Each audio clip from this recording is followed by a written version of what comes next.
My remarks are going to address both the budget that we were presented with for the vote tonight originally, and along the way they will incorporate comments that respond to Eric's amendment proposal. My election to this board in 2009 meant that I now hold a two-part public trust. First, to ensure that the Radnor Township School District provides an excellent and enviable education to our students, and second, to ensure that that education be delivered at a price to the taxpayers of Radnor that is reasonable, respectful, and fair. These two sides of a school board director's job are in tension this evening. On the one hand, we have heard how important it is to keep our schools well-funded in order to stay competitive. On the other, we have heard how painful it is to ask yet more from our taxpayers. Tonight, I stand with the taxpayers, and here's why.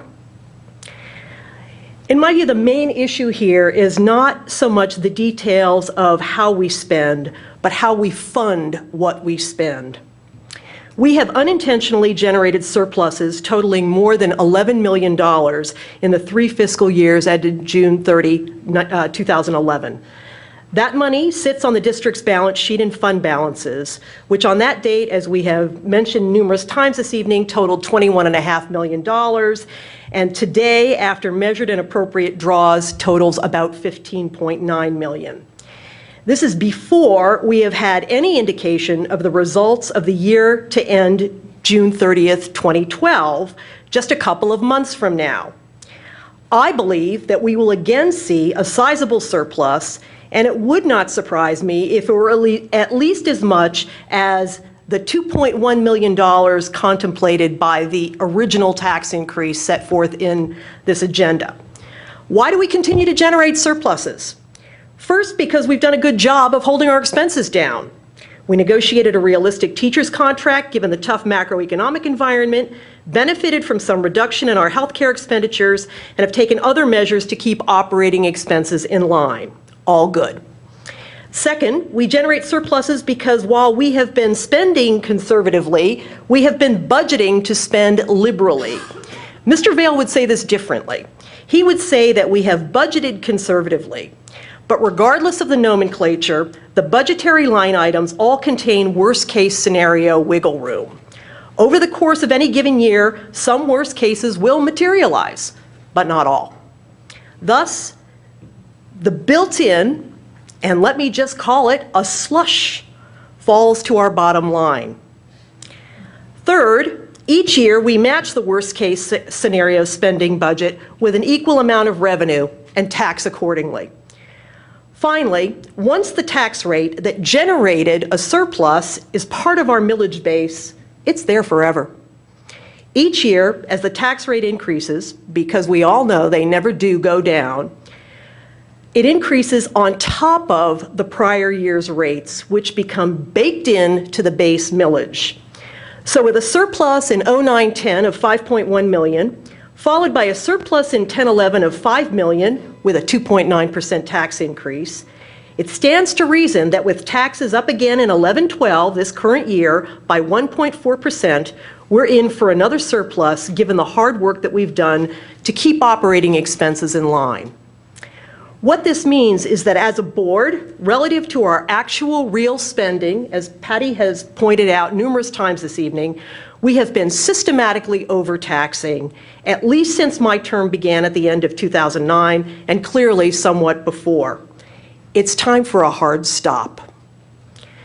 The problem with overtaxing and the series of large surpluses that we've experienced is that sooner or later, all that cash starts burning holes in the administration and board's pockets. The budget on the table, and with its amendments, is proposing $10 million more be spent than in 2010, 2011, less than a year ago, a 19% increase. Now, some here will argue that of course we're not going to spend $10 million more this coming budget year. Some of that money will be put into our fund balance to enable future growth, or, to Mr. Armstrong's continual points, to protect against a future apocalypse.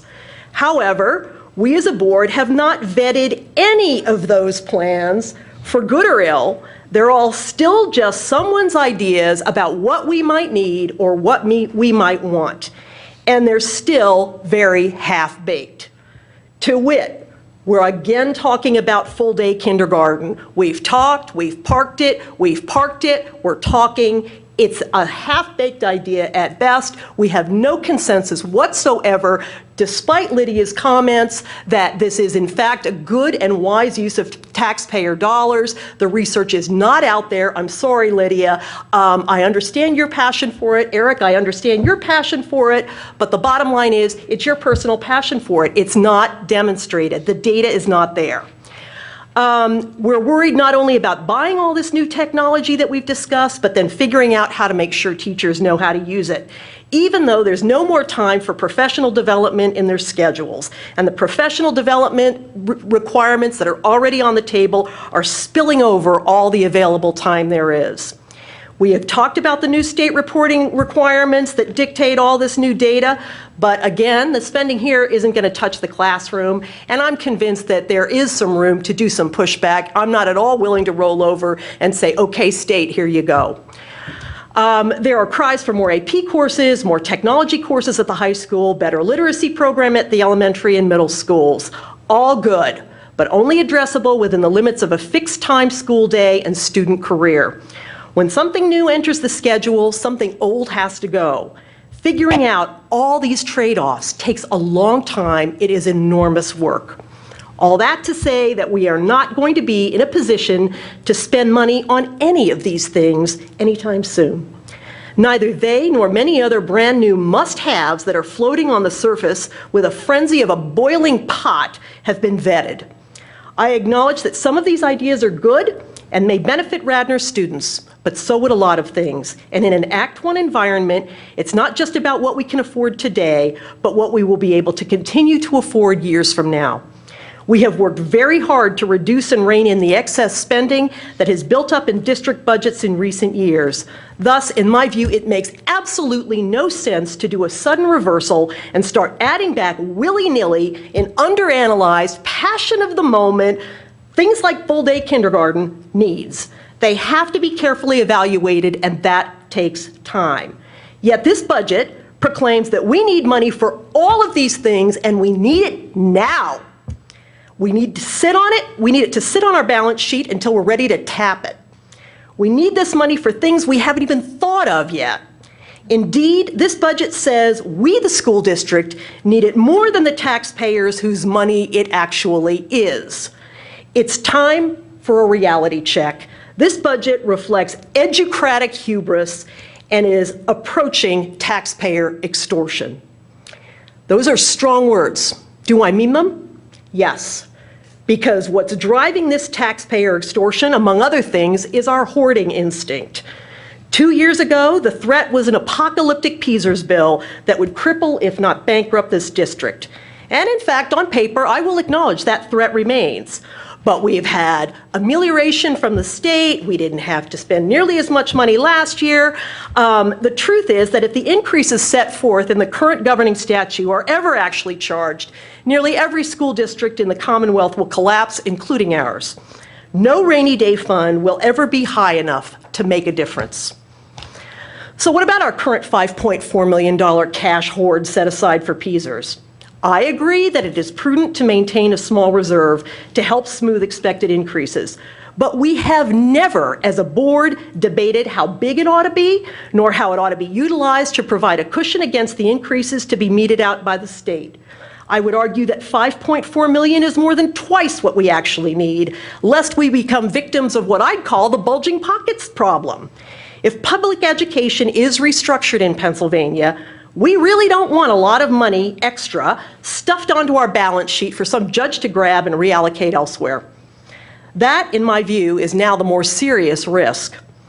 Although as of Saturday, we were in fact expecting to dip into it to the tune of the very modest $314,000, the budget on the table has stopped that, and now we're not expecting to spend any of it. Meanwhile, inflation is setting in. So with no plan to spend it and no way to invest it for reasonable returns, we're watching it lose value in order that we might be ready for the apocalypse that will either wipe us and every other district out or just as likely never arrive in the way that has been foreseen by the prophets of doom.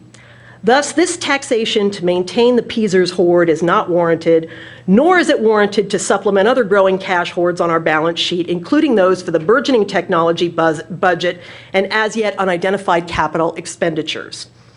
Finally, nothing comes from the administration with regard to nothing coming from the administration with regard to district finances is presented clearly. And that lack of clarity has muddied the problems and the arguments for and against them. Interfund transfers are a significant part of this problem.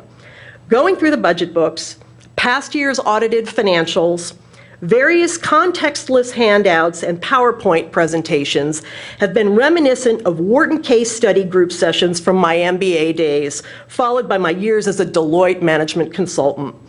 Here's a bunch of stuff. Some of it's relevant, some of it's not. You go figure it out.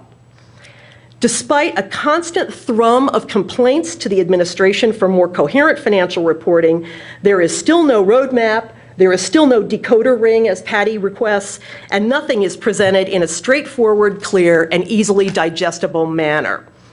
Together and separately, Patty and I have worked countless hours to figure out as much as we can. It's drawn from our ability to read financials, to dig into the footnotes, to cross-reference isolated bits of information, and to rearrange numbers so that they become comparable. We have striven to understand what's actually going on here and to generate important and as yet unanswered questions such as, where have millions of dollars been moved and at whose authorization? Why is the budget presented so obtusely, mixing new cash revenues with assigned fund balance transfers as if they were the same thing? Why are operating and capital requirements mixed together as if they are the same thing?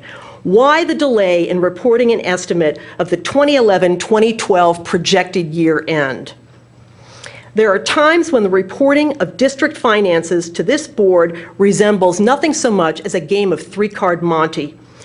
Given the nearly pathological lack of transparency governing district finances and this budget's assumptions, I cannot in good conscience agree to another nickel in incremental taxation based on it. So to conclude, we have been overtaxing for a number of years. We are cash rich, we are over-reserved, and we just flat out don't have the data. And for all these reasons, I will be voting no on the budget as originally presented, and especially no on the budget as amended by Mr. Zajac.